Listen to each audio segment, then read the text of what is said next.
పోరాటమయం అన్నమాట. పోరాటముతో కూడిన అడుగడుగున ఆటంకాలు, అడ్డుబండలు, అడ్డురాళ్ళు ఎదురయ్యేటువంటి జీవితము క్రైస్తవ విశ్వాస జీవితం. ఆ క్రైస్తవ విశ్వాస జీవితము విజయవంతంగా కొనసాగాలి అంటే విశ్వాసి దేవునికి తన్ను తాను సమర్పించుకొని దేవుని కొరకు కనిపెట్టుకొని దేవుని యొక్క సహాయము ద్వారా ఈ ఆత్మీయ యాత్రలో ముందుకు కొనసాగవలసినటువంటి అవసరము. దేవుని యొక్క సహాయము లేకుండా, దేవుని ఎదుట కనిపెట్టుకోకుండా, దేవుని పట్ల సరైనటువంటి అవగాహన, నమ్మకము లేకుండా ఈ విశ్వాస ఆత్మీయ జీవితము విజయవంతంగా కొనసాగాలి అంటే అది అసాధ్యమనేటువంటిది మనం అర్థం చేసుకోవాలి.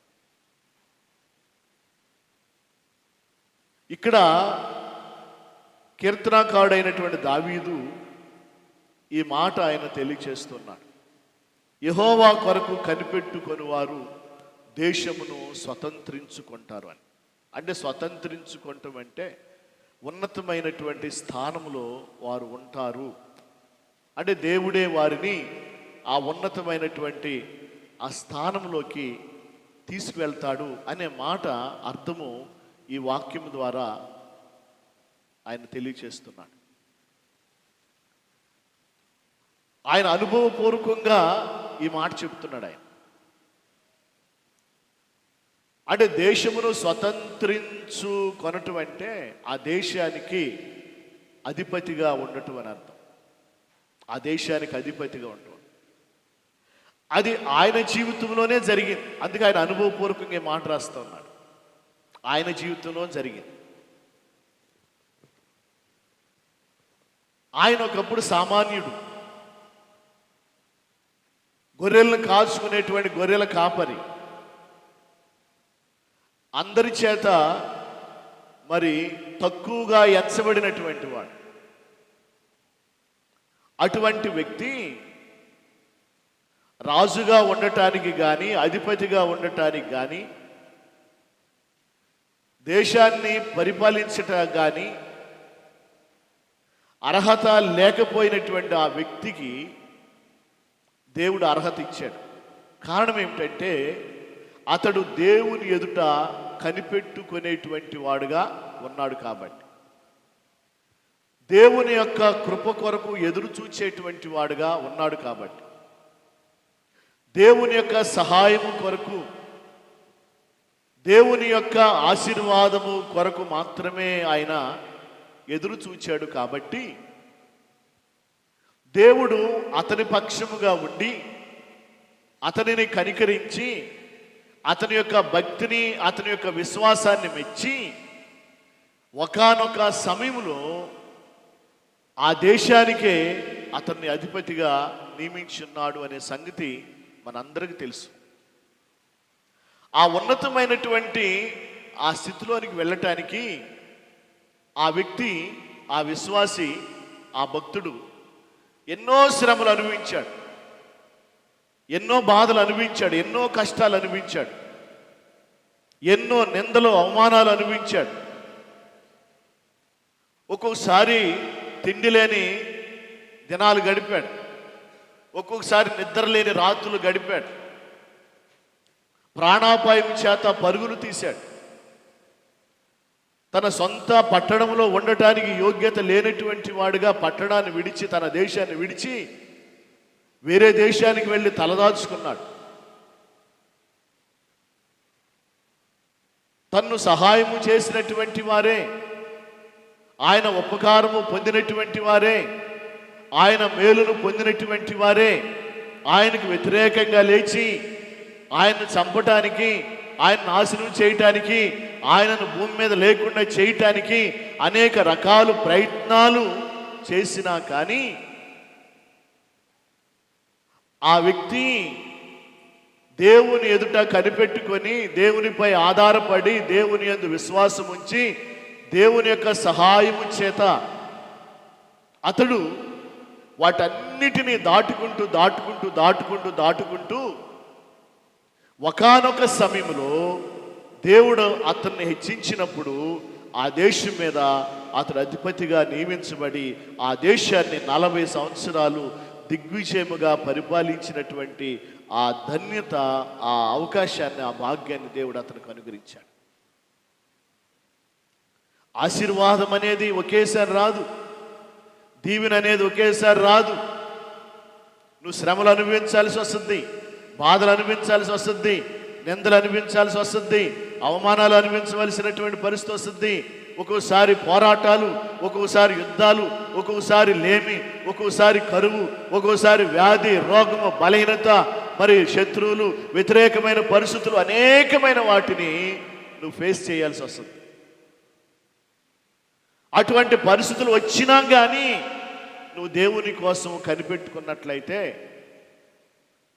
దేవుని కోసం ఎదురు చూచినట్లయితే, నువ్వు దేవునిపై ఆధారపడినట్లయితే, దేవుడు నిన్ను చెయ్యి విడువుకోకుండా ఒకానొక సమయంలో నీ తల పైకెత్తి నిన్ను ఉన్నతమైనటువంటి స్థానములో ఆయన నిలబెడతాడు అని చెప్పుటలో ఎటువంటి సందేహము లేదు. కొందరైతే మనుషుల సహాయం కోసం ఎదురు చూస్తారు, కొందరైతే కొన్ని రకాలైనటువంటి వాటి సహాయం కోసం ఎదురు చూస్తారు. దేవుని వాక్యంలో రాయబడిన మాట ఏమిటంటే, కొందరు గుర్రములను బట్టి, కొందరు రథములను బట్టి అతిశయపడతారు, మనమైతే మన దేవుడైన యెహోవాని బట్టి అతిశయపడతాం. చూసారా, కొందరు గుర్రములను బట్టి అంటే లోకంలో ఉన్న బలాన్ని బట్టి, ఘనతను బట్టి, మనుషులను బట్టి, వారికి ఉన్న సామాజికమైనటువంటి ఆ అవకాశాలను బట్టి వారు అతిశయపడతారు. వారు ఎవరంటే దేవుణ్ణి ఆశ్రయించినటువంటి వారు, వారు దేవుని యందు విశ్వాసం ఉంచినటువంటి వారు, వారు దేవుని యందు భయభక్తులు లేనటువంటి వారు, దేవుని యొక్క సహాయం కొరకు కనిపెట్టేటువంటి ఓపిక, ఓర్పు, సహనము లేనటువంటి వారు ఏం చేస్తారంటే లోకాన్ని, మనుషుల్ని, లోకంలో ఉన్న వాటిని ఆశ్రయించి వారి సహాయాన్ని, వారి మెప్పును పొందుకోవటానికి వారి ప్రయత్నం చేస్తారు. ఈయనంటాడు, కొందరు రథములను బట్టి, గుర్రములను బట్టి అతిశయపడతారు, మనమైతే మన దేవుడైన యెహోవాను బట్టి అతిశయపడతాం. వారు కృంగి నేల మీద పడి ఉన్నారు, మనమైతే చక్కగా నిలిచి ఉన్నాం. దేవుణ్ణి ఆశ్రయించిన వాడు ఎప్పటికీ కృంగిపోడు, ఎప్పటికీ పడిపోడు, ఎప్పటికీ నాశనం కాడు. దేవుణ్ణి ఆశ్రయించిన వాడు, దేవుని కొరకు కనిపెట్టిన వాడు, దేవుని కోసం ఎదురు చూచేవాడు, దేవునిపై ఆధారపడేవాడు ఎప్పుడు నాశనం కాడు, ఎప్పుడు నాశనం కాడు. ఆ మాట అదే అంటాడు ఆయన దావీదు. వారు కృంగి నేల మీద పడి ఉన్నారు, మనమైతే చక్కగా నిలబడి ఉన్నాము. ఎన్ని బాధలు, ఎన్ని ఎదురు దెబ్బలు, ఎన్ని శ్రమలు, ఎన్ని కష్టాలు, ఎన్ని రోగాలు, ఎన్ని బలహీనతలు, ఎన్ని వ్యాధులు, ఎన్ని వ్యతిరేకమైన పరిస్థితులు, ఎంతమంది శత్రువులు మనకు వ్యతిరేకంగా లేచినా కానీ దేవుడు మనల్ని చక్కగా నిలబెడతాడు. బండ మీద కట్టినటువంటి పునాది వలె మనల్నంట చక్కగా నిలబెడతాడంట. ఎప్పుడైతే దేవుని కోసం మనము కనిపెట్టుకుంటాం.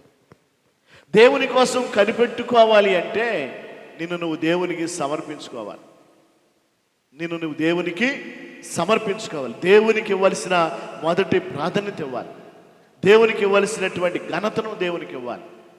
కొంతమంది ముందు తమ గురించి ఆలోచిస్తారు, తమ కుటుంబాల గురించి ఆలోచిస్తారు, తమకు ప్రాధాన్యత ఇస్తారు, దేవునికి ప్రాధాన్యత ఇవ్వరు. సెకండ్ ప్లేస్, థర్డ్ ప్లేస్ దేవునికి ఇస్తారు. అంటే మనం అనుకున్నవన్నీ చేసిన తర్వాత అప్పుడు సమయం ఉంటే, అవకాశం ఉంటే, ఖాళీ ఉంటే, అనుకూలత ఉంటే అప్పుడు దేవుడు అంటాం. అంటే లాస్ట్ ప్లేస్ మనం దేవునికి ఇస్తే దేవుడు మన పట్ల కృప చూపిస్తాడా? ఇవ్వాల్సినటువంటి ప్లేస్ దేవునికి ఇవ్వకోకుండా ఇవ్వకూడనటువంటి ప్లేస్ దేవునికి ఇస్తే దేవుడు ఎక్కడ నీ పట్ల కార్యం చేస్తాడు? చేయడు. ఎప్పుడైతే నువ్వు దేవునికి ఇవ్వాల్సిన ప్రాధాన్యత ఇస్తావో, ఆ ప్రథమ స్థానం ఇస్తావో, ఎప్పుడైతే ఆయన నువ్వు గణపరుస్తావో, అందుకే ఆయన అంటే నన్ను గణపరచు వారు నేను గణపరిచెదను అంటాడు. ఆయన గణపరచడం అంటే అర్థం ఏమిటి అంటే ఆయనకు అన్నిటిలో ప్రథమ స్థానం ఏమిటో, మొదటగా ఆయనకి ఇవ్వాల్సిన స్థానం ఆయనకి ఇవ్వటం, ఆయన గణపరచడం, ఆయన మహింపరచడం, ఆయన ఆరాధించడం, ఆయన స్తుతించడం, ఆయనకి ఫస్ట్ ప్లేస్ ఇవ్వటం. అలా ఎప్పుడైతే నువ్వు చేస్తావో అప్పుడు ఆయన నిన్ను గణపరుస్తాడు. కానీ చాలామంది అక్కడ ఫెయిల్ అయిపోతున్నారు. ముందు మనకున్న వాటి అన్నిటిని చూసుకుంటారు, వారికి ఉన్న వాటి అన్నిటిని చూసుకుంటారు. అయిన తర్వాత అప్పుడు దేవుడు గుర్తొస్తాడు. ఆమె అప్పుడు దేవుడు గుర్తొస్తాడు. అందుకేగా మీరు ఆలస్యంగా వస్తున్నారు. కారణం ఏమిటి? ఫస్ట్ ఏం చేస్తున్నారు? మీరు తింటున్నారు, వండుకుంటున్నారు, మీ పనులు చేసుకుంటారు, మీ అక్కర్లు తీసుకుంటున్నారు, అన్నీ తీసుకుని ఆర్చి తూర్చి అన్నీ చేసుకుని అప్పుడు నిదానంగా దేవుని సన్నిధికి వస్తారు. మీలో హడావుడి లేదు. ఈరోజు పరిశుద్ధ దినము, ఈరోజు పవిత్ర దినము, ఈరోజు ప్రభు దినము. కాబట్టి నేనేం చేయాలంటే మొదటగా ఈరోజు ప్రభు నాకు ఇచ్చిన రక్షణ బట్టి, నాకు ఇచ్చిన మారు మనసును బట్టి, నాకు ఇచ్చినటువంటి ఆయన కుమారుడుగా కుమార్తెగా నాకు ఇచ్చినటువంటి ఆ ఘనతను బట్టి నేనేం చేయాలంటే నా దేవుని సన్నిధికి నేను వెళ్ళాలి, పరిశుద్ధ మందిరాన్ని నేను వెళ్ళాలి, నా దేవుని ఆరాధించాలి, నా దేవుని గణపరచాలి, నా దేవుని కీర్తించాలి, నా దేవుని మహింపరచాలి. తర్వాత ఏదైనా ఆ మనసు ఎవరికి ఉంటుందో వాళ్ళు మొదటగానే దేవుని సన్నిధికి వస్తారు. ఆ మనసు ఎవరికైతే ఉండదో నిదానంగా అన్ని చక్కబరుచుకుని అన్ని సరిచేసుకుని అప్పుడు నిదానంగా వస్తారు. మార్కు సువార్త 10వ అధ్యాయము 28వ వచనం చూడండి. పేతురు ఇదిగో మేము సమస్తమును విడిచి, ఇదిగో మేము అట్ట చదవాలి, ఇదిగో మేము సమస్తమును విడిచిపెట్టి నిన్ను వెంబడించితిమని ఆయనతో చెప్పసాగెను. అంటే సాగెను అంటే చెప్తూ ఉన్నాడు. ఏమని చెప్తున్నాడు? ప్రభువా, ఇదిగో మరి నువ్వన్నీ చెప్తున్నావు కదా, కాబట్టి మేము మా సమస్తాన్ని విడిచిపెట్టి నిన్ను వెంబడిస్తున్నాం ప్రభువా అన్నాడు. మా సమస్తాన్ని విడిచి నిన్ను వెంబడిస్తున్నాం కదా. అప్పుడు యేసయ్య ఏం చెప్పాడు చూడు. అందుకు యేసు ఇట్లనెను, నా నిమిత్తమును సువార్త నిమిత్తమును ఇంటినైనను అన్నదమ్ములనైనను అక్క చెల్లెండ్రునైనను తల్లిదండ్రులనైనను పిల్లలనైనను భూములనైనను విడిచిన వాడు ఇప్పుడు యెహమందు హింసలతో పాటు నూరంతులుగా ఇండ్లను అన్నదమ్ములను అక్క చెల్లెండ్రును తల్లులను పిల్లలను భూములను రాబోవు లోకమందు నిత్య జీవమును పొందునని మీతో నిశ్చయముగా చెప్పుచున్నాను. మొదటివారు అనేకులు కడపటి వారొగుదురు, కడపటి వారు మొదటి వారొగుదురని అనేను. అది యేసుప్రభు ఏమన్నాడు? నా నిమిత్తమును సువార్త నిమిత్తమును, నా నిమిత్తమును సువార్త అంటే ఎప్పుడైతే నీవు నాకు ప్రాధాన్యత ఇస్తావో, ఎప్పుడైతే నా వాక్యాన్ని ప్రాధాన్యత ఇస్తావో, నా నిమిత్తము నా సువార్త నిమిత్తం అంటే నేను చెప్పే మాటలు, నేను చెప్పిన మాటలు, నేను ఇచ్చిన వాక్యము, నా నిమిత్తము నా సువార్త నిమిత్తము ఎప్పుడైతే నీవు అధికమైన ప్రాధాన్యత ఇస్తావో, కుక్కలను రానిస్తే ఎట్టాగా ఉంటుంది. గేటేసి దాన్ని తరివి గేటేసి. నా నిమిత్తము నా సువార్త నిమిత్తము ఎప్పుడైతే నీవు ప్రాధాన్యత ఇస్తావో, ఇక్కడ ప్రభు అంటాడు భార్యను వదిలేయమనే, పిల్లలను వదిలేయమనే, ఇల్లు వదిలేయమనే, భూములు వదిలేయమనే, అన్నీ వదిలేసి వచ్చి నన్ను వెంబడించన్నాడా అంటే ఏం మరి ఎందుకు అన్నాడు అన్నమాట? ఆయన అంత కఠినుడా, ప్రేమ లేనివాడా? ఎందుకన్నాడు అన్నమాట? నా నిమిత్తము సువార్త నిమిత్తము ఏమన్నాడు అక్కడ? భూములనైనను అన్నదమ్ములనైనను ఇంటినైనను అక్క చెల్లెండ్రైనను తల్లిదండ్రులనైనను విడిచిన వాడు అంటే అర్థం ఏంటి? అంటే అందరూ వదిలేసి వచ్చేయాలి ఆయన వెనకాల. అందరు వదిలేసి వచ్చేలా పరదేశులమో ప్రియులారని పాట పాడుకుంటాను వదిలేసి వచ్చేలా అని చెప్పేది అదే. మరి అవి చెప్తే తర్వాత కింద ఏమంటాడు, ఇప్పుడు యెహోమందు హింసలతో పాటు నూరంతులుగా మీకు కలుగుతాయి అంటాడు. నూరంతులు కలుగు అది ఎందుకన్నాడు ఆ మాట చెప్పడు. అంటే భార్య చేసుకుని భార్యని వదిలేయాలా, తల్లిదండ్రులు వదిలేయాలా, పిల్లలను వదిలేయాలా, అది కాదు చెప్పేది.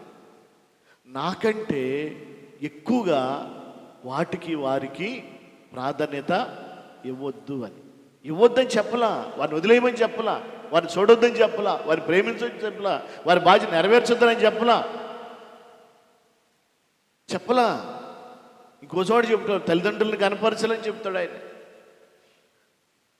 కదా. చాలా చెప్తాడు. మీరు మత్తయి సువార్తలో మీరు 5వ అధ్యాయం 6వ అధ్యాయం 7వ అధ్యాయము ఆ పర్వతం మీద ప్రసంగంలో కనుక మీరు చదివితే యేసుప్రభు చాలా చెప్తాడు, విషయాలు చాలా చెప్తాడు. మరి అన్ని చెప్పిన వాడు ఈ మాట ఎందుకు చెప్తాడు? అది కాదు ఆయన చెప్పింది అది కాదు. నాకంటే కుక్కలు చూడు, కుక్కలు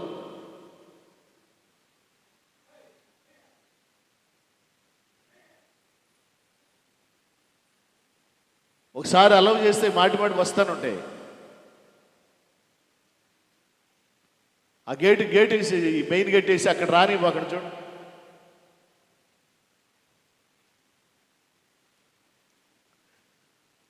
అంటే ప్రభు చెప్పే మాట ఏమిటంటే, నన్ను వెంబడించే మీరు ఎలా వెంబడిస్తున్నారు, నా యందు విశ్వాసం ఉంచిన మీరు ఎలా విశ్వాసం ఉంచుతున్నారు, నా యందు నమ్మిక ఉంచినటువంటి మీరు ఎలా నమ్మిక ఉంచుతున్నారు.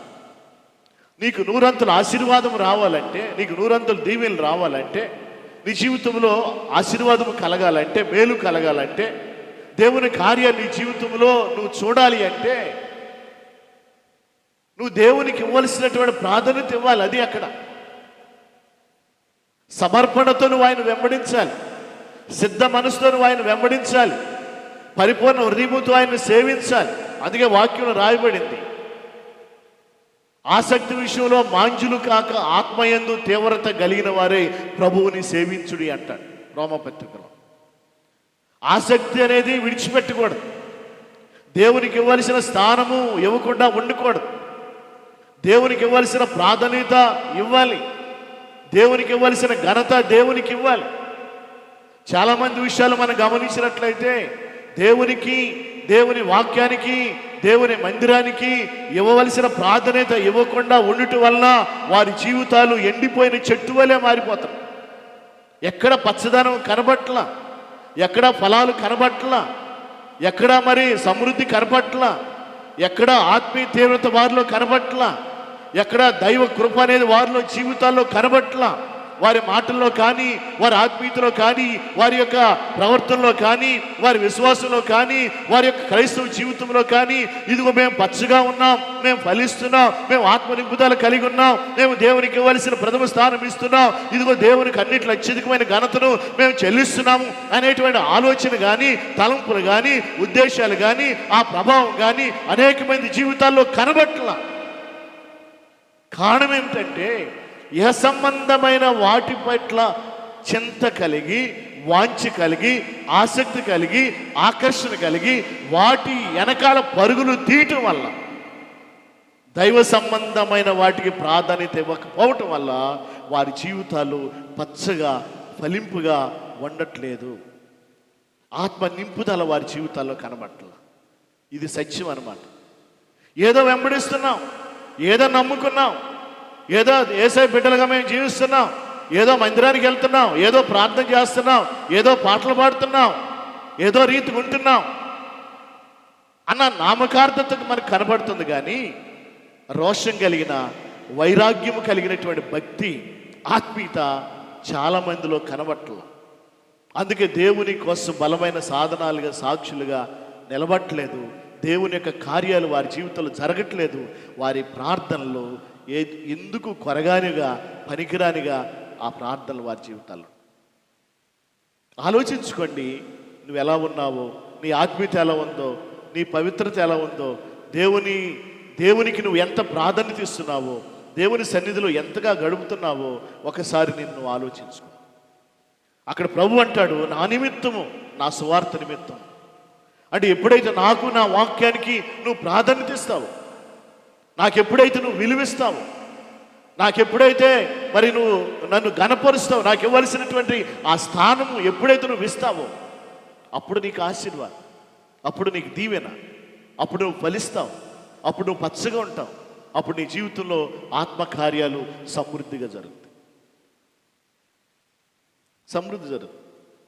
ఎక్కడుంది మనది? మన జీవితాల్లో శనివారం రావు, బుధవారం రావు, ఆదివారం ఆ మధ్యాహ్నం 10 గంటలకు స్టార్ట్ చేస్తే ఈడ్చుకుంటూ 11 గంటలు ప్రారంభం అవుతుంది. మనం ఇంటికాడ నుంచి బయలుదేరు. అక్క వస్తావా, చెల్లి వస్తావా, ఉండమ్మ వెళ్దామని ఆ అక్క ఏం చేస్తే కూర్చోబెట్టుది 10 నిమిషాలు.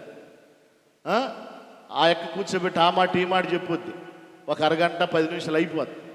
ఈలోపు ఇక్కడ అయిపోద్ది, పాటలు అయిపోతాయి, ఆరాధన నిలబడతారు, ఆరాధన నిలబడేటప్పుడు వస్తారు, ఆరాధన అయిపోద్ది, వాక్యం చెప్పేటప్పుడు నేముకుంటూ వస్తారు. కొంతమంది గజ్జి తామర ఉంటుంది చూసా, గజ్జి తామరుంటే అటొక్కాలు ఇటొక్కాలు వేసుకుని నడుస్తూ ఉంటారు, అడుగులు అడుగేసుకుని. అట్ట మందిరానికి కూడా అట్ట వస్తారు, యాక్టివ్గా పరిగెత్తుకుని రారు మందిరానికి. వెళ్దాంలే. సిగ్గులేని భక్తి అది, ఉపయోగం లేని భక్తి, ఆసక్తి లేని భక్తి, దేవుడు ఇష్టపడినటువంటి భక్తి అది. కారణం ఏదైనా కావచ్చు. నువ్వు వారం అంతా కష్టపడి దేవుని సన్నిధిలో నువ్వు పొర్లాడుతున్నా, నువ్వు వారం అంతా నువ్వు ఉపవాసం దేవుని కోసం పనిచేయట్లా, నువ్వు వారం అంతా దేవుని సన్నిధిలో కూర్చుని పాటలు పాడి దేవుణ్ణి గనపరచట్లా, నువ్వు ఉపవాసాలు ఉంటల్లా, నువ్వేం చేయట్లా. ఆదివారం కూడా శనివారం కూడా నువ్వు సరైన భక్తి చేయట్లేదంటే సిగ్గుపడాలి. నిన్ను చూసి అన్యులు సిగ్గుపడతారు. నీ భక్తిని చూసి, నీ విశ్వాసాన్ని చూసి, నీ క్రైస్తవ జీవితాన్ని చూసి అన్యులే సిగ్గుపడతారు. వీళ్ళేం భక్తులు. ఒక రోషం ఉండాలి, ఒక సమర్పణ ఉండాలి, ఒక తీర్మానం ఉండాలి. ప్రభు కోసం ఏమైనా ముందు నా ప్రభు, తర్వాత ఏదైనా. అది భక్తి, అది విశ్వాసము, అది సమర్పణ, అది త్యాగము. అది ఎవరైతే చేయగలుగుతారో వారి జీవితాల్లో దేవుడు అద్భుతమైన కార్యాలు చేస్తారు. దేవుని కోసం సమర్పించుకున్న వాళ్ళు చాలామంది ఉన్నారు. వాళ్ళందరినీ దేవుడు బ్లెస్ చేశాడు. చూడండి, కొన్ని వ్యక్తుల గురించి చెప్తాను నేను.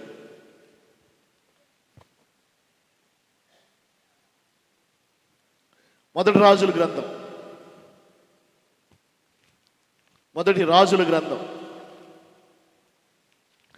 19వ అధ్యాయం 19వ వచనం.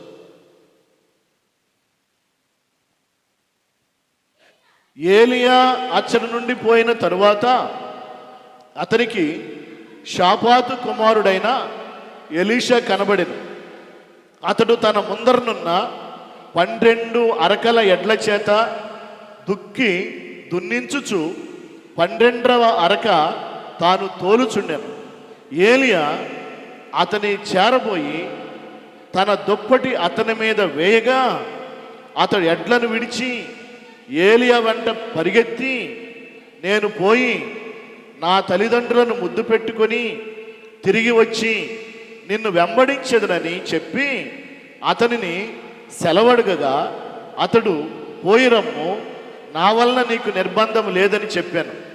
అందుకతడు అతను విడిచి వెళ్ళి కాడి ఎడ్లను తీసి వధించి వాటి మాంసమును గొర్తునగల చేత వంట చేసి జనులకు వడ్డించాను. వారు భోజనం చేసిన తరువాత అతడు లేచి ఏలియా వెంబడి వెళ్ళి అతనికి ఉపకారము చేయుచుండెను. ఈయన పేరేందంట? ఎలీషా. ఎవరంట? ఎలీషా. ఈ ఎలీషా ఎవరంటే రైతు. ఎవరంట? వ్యవసాయము చేసేటువంటి రైతు. ఏం చేస్తున్నాడంట? వ్యవసాయం.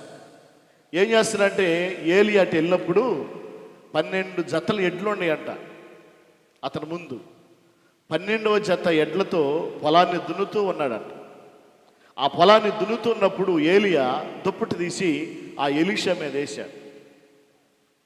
వెంటనే ఎలీషా ఆ నాగలు వదిలేసి, ఆ పని వదిలేసి ఏలియా దగ్గరికి వెళ్ళి, నా ఏలినవాడా, నాకు తల్లిదండ్రులు ఉన్నారు, వారికి చెప్పి నేను వస్తానని సెలవు తీసుకుని ఏం చేశాడు, ఆ ఎడ్లను, ఆ కాడి ఎడ్లను వధించి విందు చేసి అక్కడున్న వారందరికీ భోజనం పెట్టి తన తల్లిదండ్రులు ముద్దు పెట్టుకుని, నేను వెళ్తున్నాను, దైవజనుడు నన్ను పిలిచాడు, దేవుని కోసం నన్ను పిలిచాడు, దేవుని కోసం నన్ను సమర్పించుకుంటున్నాను, నాకు సెలవు ఇవ్వండి అని చెప్పి తన తల్లిదండ్రుల్ని విడిచి ముద్దు పెట్టుకుని ఏలియాను వెంబడించాడంట.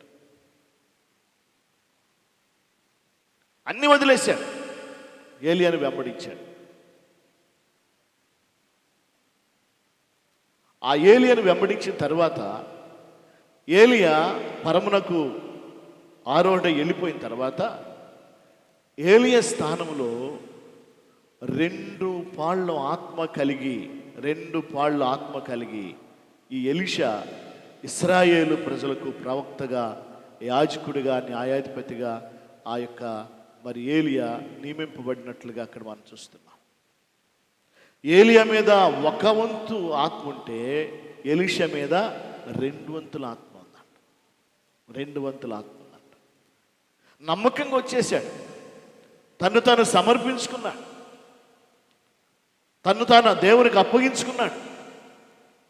తల్లిదండ్రుల దగ్గర పర్మిషన్ తీసుకునేది, ఇక దేవుని కోసం వెళ్తున్నాను, నేను దేవుని నమ్మి ఉన్నాను, నేను దేవుని యందు విశ్వాసం ఉంచున్నాను, ఇక దేవుని కోసమే నా జీవితం అని తీర్మానంతో, సమర్పణతో ఏలియాను వెంబడించి ఎలీషా ఏలియాకి శిష్యుడిగా ఉండి, ఏలియా తర్వాత 2 అంతల ఆత్మను పొంది ఆ ఇశ్రాయేల్ ప్రజలకి గొప్ప ప్రవక్తగా, దేవునికి గొప్ప ప్రవక్తగా ఆ ఎలీషా నియమించబడినట్లుగా అక్కడ మనం చూస్తున్నాం. అది సమర్పణ అంటే, అది దేవునికి ఇవ్వాల్సినటువంటి ప్రాధాన్యత. అంటే దేవుడు మనలందరూ కూడా యేసుక్రీస్తు పేరట యాజకులుగాను, ఆయన స్వాస్థ్యముగాను, పరిశుద్ధ జనముగాను మనల్ని ఏర్పాటు చేసుకున్నాడు. అలా మనం జీవిస్తున్నామా? 1 పేతురు 2వ అధ్యాయము 9వ వచనం చూడండి. 1 పేతురు 2:9. 1 పేతురు, అయితే మీరు చీకటిలో నుండి ఆశ్చర్యకరమైన తన వెలుగులోనికి మిమ్మల్ని పిలిచిన వాని గుణాతిశయములను ప్రచురము చేయు నిమిత్తము ఏర్పరచబడిన వంశమును, రాజులైన యాజక సమూహమును, పరిశుద్ధ జనమును, దేవుని సొత్తైన ప్రజలై ఉన్నారు అంటాడు. ఉన్నాం మనమట్ట. చీకటిలోంచి దేవుడు మనల్ని వెలుగులోకి రప్పించాడు. అంధకారములోంచి మనల్ని వెలుగులోకి రప్పించాడు. బంధకాల నుంచి మనకు స్వేచ్ఛ ఇచ్చాడు. భయంకరమైన జీవితం నుంచి మనల్ని రక్షించాడు. ఎందుకంటే ఆయన గుణాతిశయములను ప్రచురము చేయు నిమిత్తము, యేసు ప్రభు యొక్క గుణాన్ని తెలపటం నిమిత్తం, ఆయన స్వభావాన్ని, ఆయన మంచితనాన్ని, ఆయనలో ఉన్నటువంటి సత్క్రియలను అనేక మందికి తెలియపరచడానికి దేవుడు మనల్ని ఆకర్షించుకొని ఆ భయంకరమైన చీకటిలోంచి మనల్ని విడిపించాడు, మనల్ని రక్షించాడు. రక్షించబడి నీవు, విమోచింపబడిన నీవు, పేరు పెట్టబడి నీవు, దేవుని సొత్తుగా పిలువబడి నీవు ఆ రీతిగా నువ్వు జీవిస్తున్నావా? నువ్వు పరిశుద్ధ జనముగా ఉంటున్నావా? రాజులైన యాజక సమూహంగా నీవు ఉంటున్నావా? దేవుని సొత్తైన ప్రజలుగా నీవు ఉంటున్నావా? ఆయన గుణాతిశయములను ప్రచురం చేస్తున్నావా? ఆయనకి ఇవ్వాల్సిన ప్రాధాన్యత నీవు ఇస్తున్నావా?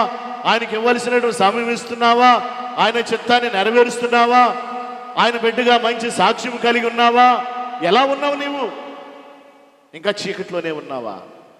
ఇంకా చీకటి సంబంధమైన కార్యాలు చేస్తున్నావా? ఇంకా చీకటి సంబంధమైన రహస్య పాపములను బంధించబడి ఉన్నావా? ఎప్పటికైనా అది నాకు సమయానికి అది బహిర్గతం అయిపోదు.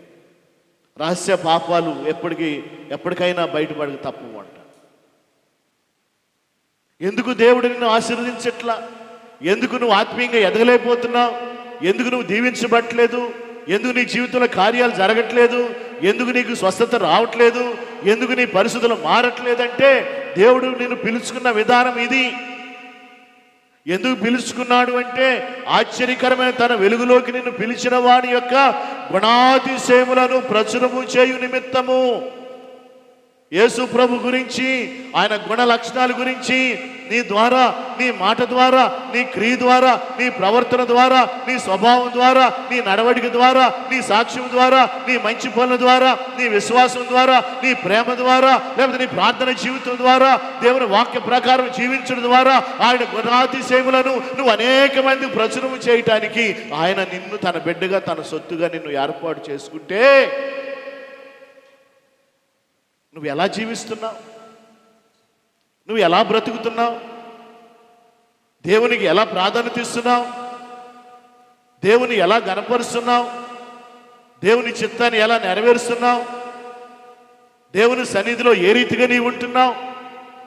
దేవునికి ఎంత సమయాన్ని నువ్వు కేటాయిస్తున్నావు? ఒకసారి ఆలోచించినట్లయితే నీ లోపము, నీ తప్పులు, నీ పొరపాట్లు అన్నీ నీకు కనబడతాయి. అన్నిటి ప్రాధాన్యత, పెళ్ళిళ్ళకి ప్రాధాన్యత ఇస్తావు, తద్దినాలకు ప్రాధాన్యత ఇస్తావు, దినాలకు ప్రాధాన్యత ఇస్తావు, లేకపోతే వాటికి వీటికి షాపింగ్లకి, వాళ్ళింటికి వీళ్ళింటికి ముసలమ్మ ముచ్చట్లు ఆడుకోవడానికి అన్నిటికీ ప్రాధాన్యత ఇస్తావు. ప్రాధాన్యత ఇవ్వదల్ల దేనికో తెలుసా? దేవునికి, దేవుని సన్నిధికి నువ్వు ప్రాధాన్యత ఇవ్వట్లా. మరి ఎలా దేవుడు నిన్ను ఆశీర్వదిస్తాడు? ఎలా దేవుడు నిన్ను వాడుకుంటాడు? ఎలా దేవుడు నీకు సాయం చేస్తాడు? ఎలా దేవుడు నిన్ను హెచ్చిస్తాడు? ఎలా దేవుడు నీ ప్రార్థన వింటాడు? నువ్వు సమర్పణ లేనటువంటి జీవితాన్ని నువ్వు కలిగి ఉన్నావు, విశ్వాసం లేని జీవితాన్ని నువ్వు కలిగి ఉన్నావు, తీర్మానం లేని జీవితాన్ని నువ్వు కలిగి ఉన్నావు, వాక్యానుసారమైన జీవితం నువ్వు జీవించట్లా, నీ ఇష్టానుసారమైన నువ్వు జీవితాన్ని నువ్వు జీవిస్తున్నావు. నన్ను స్వస్థపరచు ప్రభువా, నన్ను ఆశీర్వదించయ్యా, నా బిడ్డలను ఆశీర్వదించయ్యా, నేను కోరుకున్న దయచేయి ప్రభువా, నాకు తోడుగా ఉండయ్యా, నాకున్న భయాన్ని తొలగించయ్యా, నాకు మార్గంలో కాపాడయ్యా, నేను కారులో వెళ్తున్నానయ్యా, బైకులో వెళ్తున్నానయ్యా, బస్సులో వెళ్తున్నానయ్యా, ట్రైన్లో వెళ్తున్నానయ్యా, నన్ను కాపాడి రక్షించు ప్రభువా, నీ దోతలు నా చుట్టూ కాపాడబెట్టు ప్రభువా. ఈ భక్తునికంట, ఈ భక్తులకంట ఎవరు కాపలా ఉండాలంట? ఎవరు కాపలా ఉండాలంట? దేవుని యొక్క దూతలు కాపలా ఉండాలంట. సరిగ్గా ప్రార్థనకు రారు, సరిగ్గా మందిరానికి రారు, సరైన విశ్వాసం లేదు, సరైన ఆత్మీయత లేదు, సరైన సాక్ష్యం లేదు, సరైన పరిశుద్ధత లేదు, సరైన దేవుని ప్రేమ లేదు, వాక్యానుసారమైన జీవితం లేదు. కానీ వీళ్ళకి ఏం కావాలి? దేవుని యొక్క సైన్యం కాపలా గాయాలంట. వీళ్ళు ఎక్కడికి వెళ్తే అక్కడ కాస్తాడా? పంపిస్తాడా? కాపలా పెడతాడా? నాకు తెలియదు, పెడతాడని నేను అనుకోవట్లా. పౌలు వెళ్తుంటేనంట దేవుని యొక్క దూత పౌలుకి కాపలా పెట్టాడు దేవుడు, ఎటువంటి కీడు రాకుండా. కారణం ఏమిటంటే పౌలు ఆ రీతిగా జీవించాడు కాబట్టి, ఆ రీతిగా జీవించాడు కాబట్టి. చూడండి, ఫిలిప్పీలు రాసినటువంటి పత్రిక, అపోస్తులైన పౌలు ఫిలిప్పీలకు రాసినటువంటి పత్రిక 3వ అధ్యాయము 7-8 వచ్చిన.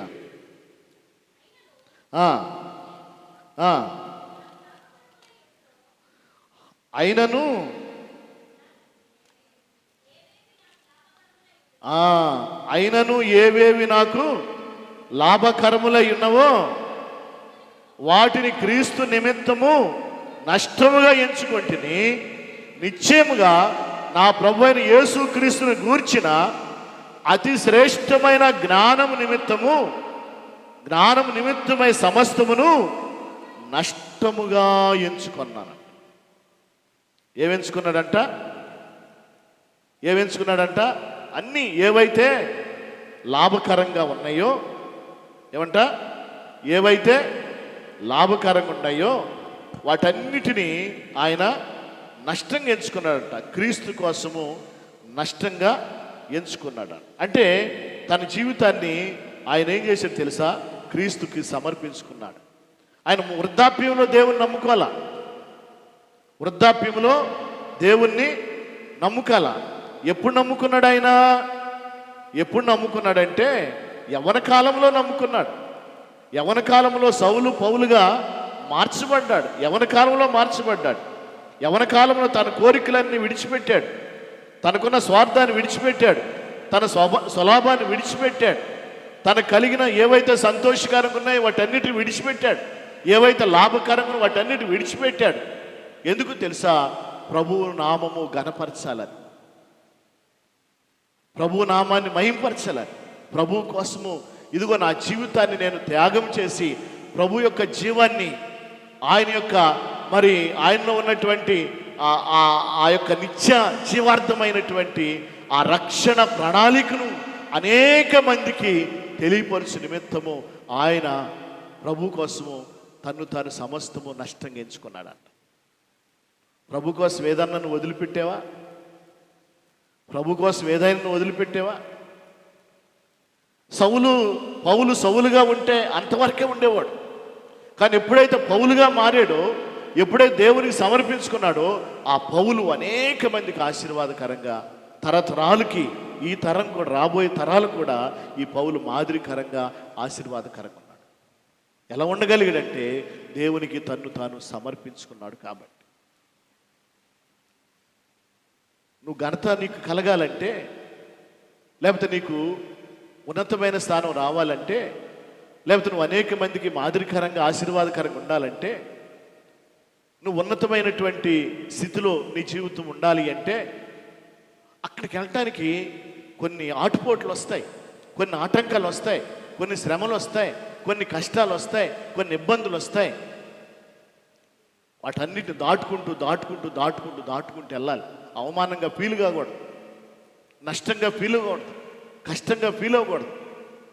ప్రభువే చూసుకుంటాడు, ప్రభువే సహాయం చేస్తాడు, ప్రభువే ఆదుకుంటాడు, ప్రభువే తోడుగా ఉంటాడు, వాటన్నిటిలా విజయం ఇస్తాడు అని విశ్వాసంతో, ధైర్యంతో ముందుకు ఎప్పుడైతే ఆ ప్రభును వెంబడిస్తూ నువ్వు ముందుకు వెళ్తావో, అప్పుడు నీ జీవితాన్ని అనేక మందికి ఆశీర్వాదకరంగా ప్రభు వాడుకుంటాడు. నువ్వు ఎవరికి ఆశీర్వాదకరంగా ఉన్నా, నువ్వు ఎవరికి దీవెనకరంగా ఉన్నా, నువ్వు ఎవరికి మాదిరికరంగా ఉన్నా, నీ వల్ల ఎవరన్నా ఆశీర్వదించబడ్డారా? నీ వల్ల ఎవరన్నా దీవించబడ్డారా? నీ వల్ల ఎవరన్నా ప్రభులోకి వచ్చారా? నీ వల్ల ఎవరన్నా మేలు పొందారా? ఎవరికన్నా నువ్వు మాదిరికరంగా ఆశీర్వాదకరంగా ఉన్నావా? ఎందుకు ఉండలేకపోతున్నంటే నీలో కొన్ని ఉన్నటువంటి ఆ రోగాలు ఉంటాయి, చూసావా? ఆ రోగాలు పోట్ల. ఎప్పుడైతే ఆ రోగం పోద్దో, అది శరీర సంబంధమైన రోగాలు కాదు, శరీరానికి వచ్చే రోగాలు కాదు, ఆత్మ సంబంధమైన రోగాలు కొన్ని ఉన్నాయి. మనసును పాడు చేసే రోగాలు, భక్తిని పాడు చేసే రోగాలు, ఆత్మీయతను పాడు చేసే రోగాలు, సహవాసాన్ని పాడు చేసే రోగాలు, మైండ్ను పాడు చేసే రోగాలు కొన్ని ఉన్నాయి. ఆ రోగాలను ఎప్పుడైతే నువ్వు విడిచిపెడతావో, ఆ రోగాలు ఎక్కడున్నాయి అంటే గలతీ రాసిన పత్రికలో శరీర కార్యాలు అనేవి ఉంటాయి, అవే రోగాలు కదా. ఉండయా చూడండి. ఏమనగా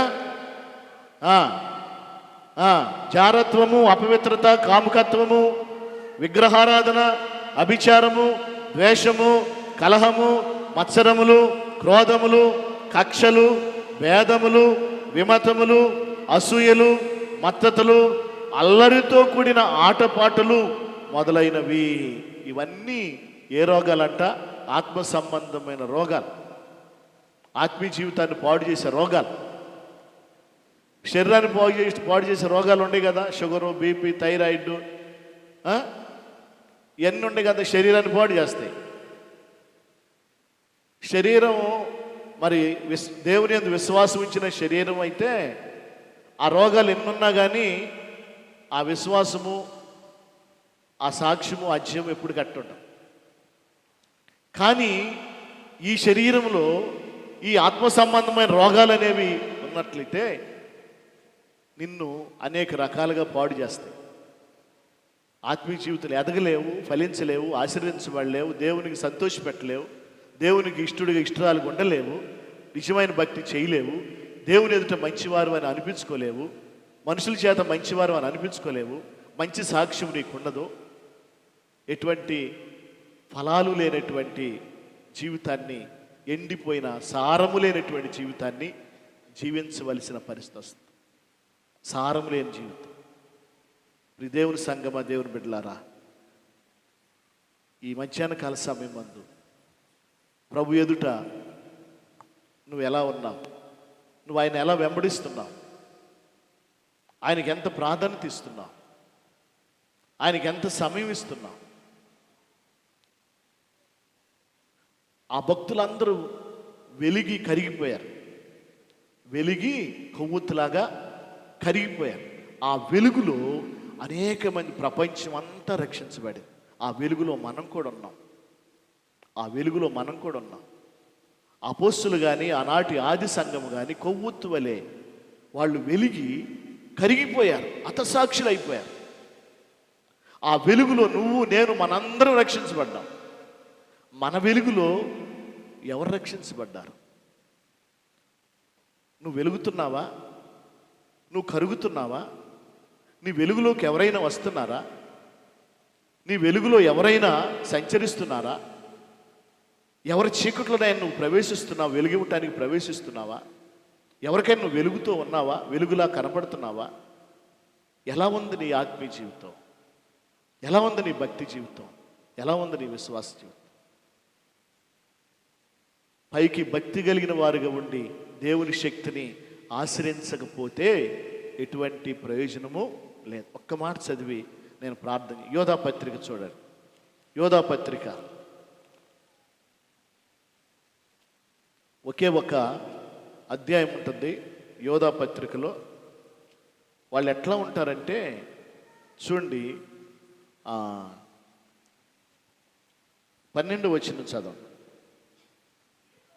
వీరు నిర్భయముగా మీతో సుభోజనము చేయుచు తమ్మును తాము నిర్భయముగా పోషించుకొనుచు మీ ప్రేమ విందులలో దొంగ మెట్టలుగా ఉన్నారు.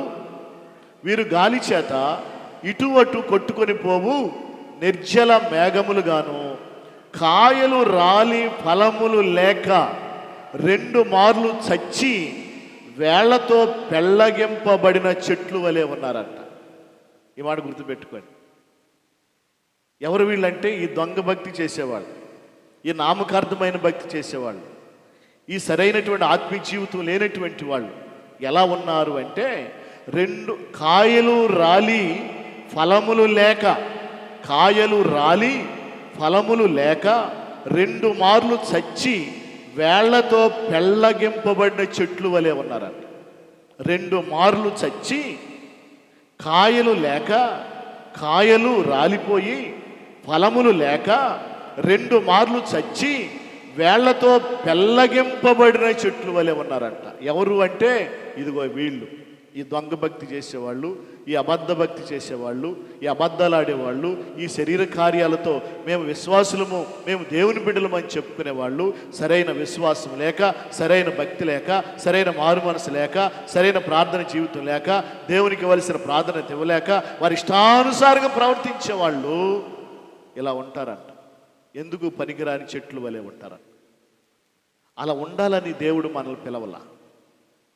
అలా ఉండటానికి దేవుడు మనల్ని పిలవలా.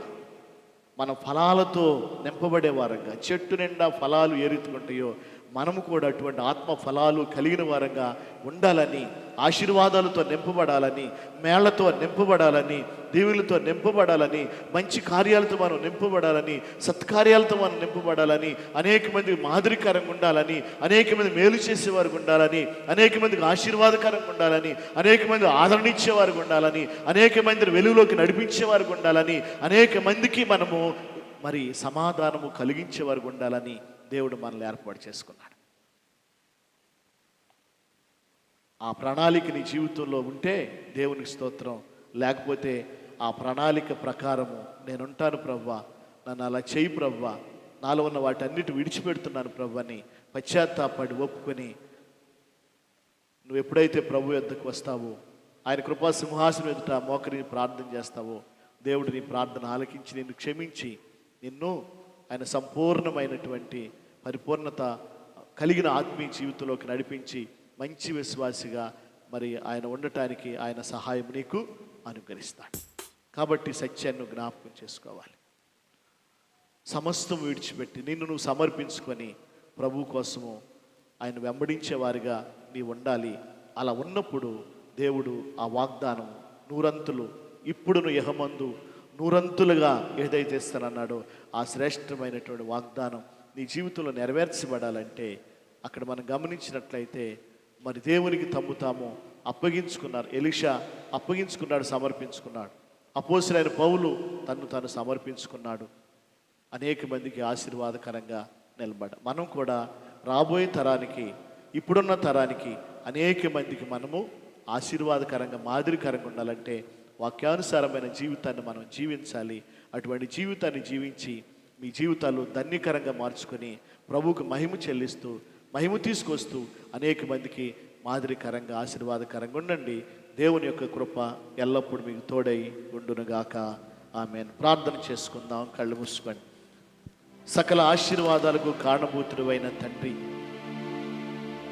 ప్రేమ స్వరూపైన ప్రభువా,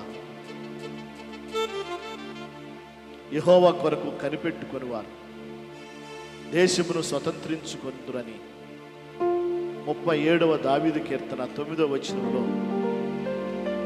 నువ్వు సెలవిచ్చిన ప్రకారం ఉన్నతమైనటువంటి స్థానంలో నాయన మేము ఉండాలి అంటే, ఉన్నతమైన జీవితాన్ని మేము జీవించాలి అంటే, మేము మా బిడ్డలు, వారి బిడ్డలు ప్రభువా అనేక తరాలకి ఆశీర్వాదకరంగా ఉండాలి అంటే